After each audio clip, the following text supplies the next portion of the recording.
మన గౌరవనీయులైన ప్రధానమంత్రి శ్రీ నరేంద్ర మోదీ గారు ఆంధ్రప్రదేశ్ పర్యటన అయితే ఖరారైంది.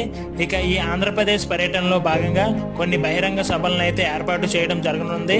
ఈ బహిరంగ సభల్లోని ఎన్డీఏ కూటమి అయిన టీడీపీ, జనసేన మరియు బీజేపీ ఈ మూడు పార్టీలు కలిపి ఒక కూటమిగా ఈ బహిరంగ సభల్ని ఏర్పాటు చేయడం జరిగింది. ఇంతకు ముందే పవన్ కళ్యాణ్ గారు, చంద్రబాబు నాయుడు గారు ఒక బహిరంగ సభలను అయితే పెట్టడం జరిగింది. ఇక ఈ బహిరంగ సభ విషయానికి వచ్చి మే 3న పీలేరు మరియు విజయవాడలో జరగనుంది. ఇక మరుసటి రోజే మే 4న రాజమండ్రి మరియు అనకాపల్లిలో ఈ బహిరంగ సభలు అయితే జరగనున్నాయి.